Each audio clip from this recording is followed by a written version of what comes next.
I love sitting on the floor. It feels really, really comfortable. I just like the feel of it just to sit on the floor. And I'm not a big fan of the sitting on a chair. Not that it is bad or anything, but there are a lot of benefits of sitting on the floor. And I will share the two benefits.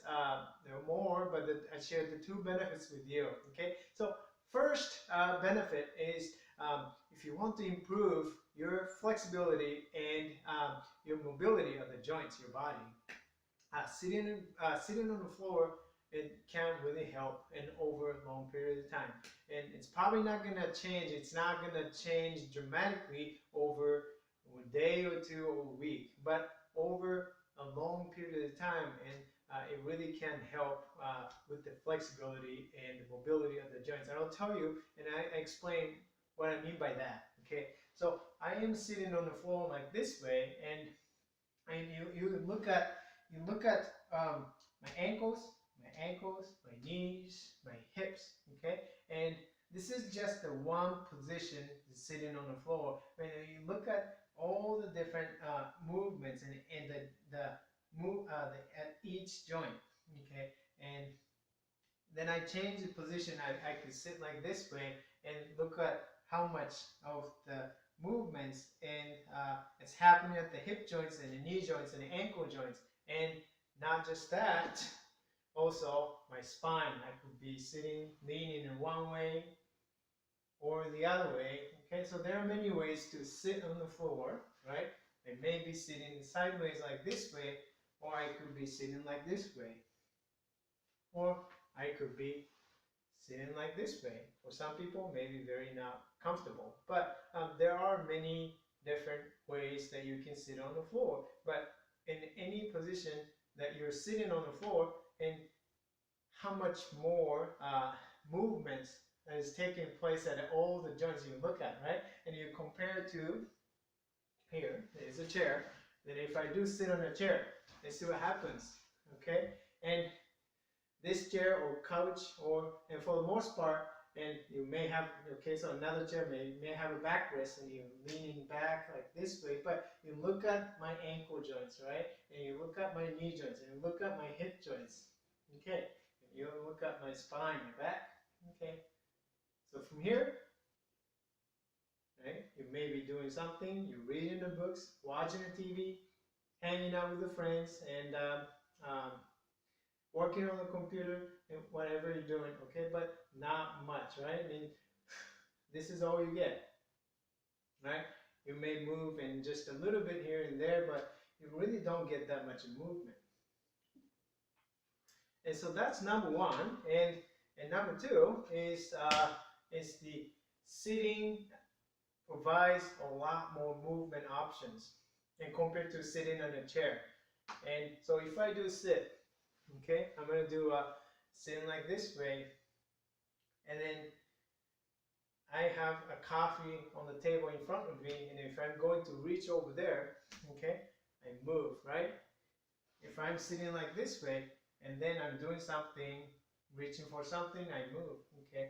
And anything you do from a sitting position, you have to move a lot more, okay? And then each movement, it requires a lot more movements in all joints, right? So for me, okay, sitting like this way and then to move and to get a cup of coffee that is in front of me, and then I have to move over like this way, okay?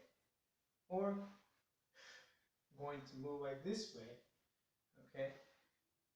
So it's a lot of movements that are happening, okay? It's not just at the hip joints, it's all the joints, right? My spine, my rib cage, my arms, my hips and knees and ankles and toes and so forth, right? And now watch here. I'll sit in a chair, okay, and doing something, and sitting in a chair, using a computer, reach for something, okay, and here, movement, okay, not much, right? Maybe a little bit of movement here, but how much movement here, how much movement at the ankles, and overall, not much movements taking place.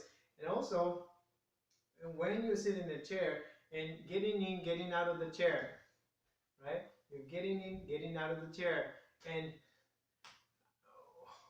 not a lot of movement variety, right? And so for the most part, okay, you stand up, you sit, okay, and that's about it. That's all, pretty much all the movements you get. Maybe you turn, reach for something, not a lot. Unlike you sit on the floor, how many more options, the movement, and there are a lot more.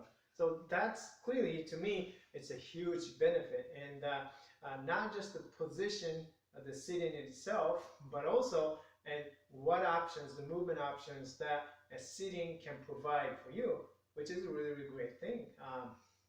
If you watch, if you have a chance to watch kids and watch some kids and playing on the floor,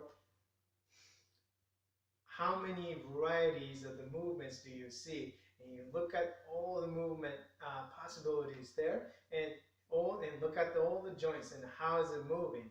A lot of movements. And then you look at and people sitting in a chair. Okay, how much movement do you see?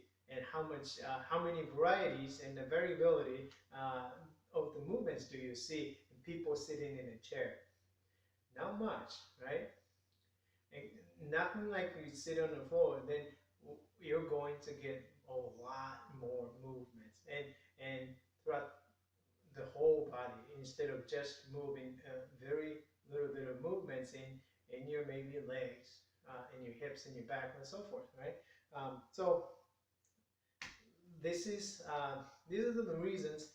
One of the a few of the many reasons that I really like sitting on the floor, and for some people who have not sat down on the floor for a long time and many years, and then maybe your body is not used to and trying to sit down on the floor, and maybe not a so good idea and trying to force yourself to sit on the floor and just for the sake of trying to improve your mobility and flexibility. And what I would do instead is I'd take a pad, pillow, or cushions or something just to raise the floor up a little bit, and so that you don't really have to just make yourself so uncomfortable, okay? And maybe if you haven't sat down on the floor, if you cannot sit down on the floor comfortably, then maybe you can just add a little bit of padding to raise the floor so it's a little more comfortable for you. Then you can work towards getting down and closer to the floor. Then you can sit on the floor. Okay, that's good. And so you just take your time and then let the body, because it takes a time for the body to adapt to changes. You can't expect the body to just change right away overnight, and that's not going to happen. Okay, so just take your time, and but I can tell you, as you start to do that more and more, your body becomes more flexible and more mobile. But give it time, okay? And that's it. And I hope you enjoy the video. If you like the video, and please consider subscribing, and also check out my other videos too. All right. Well, thank you for watching, and see you next time.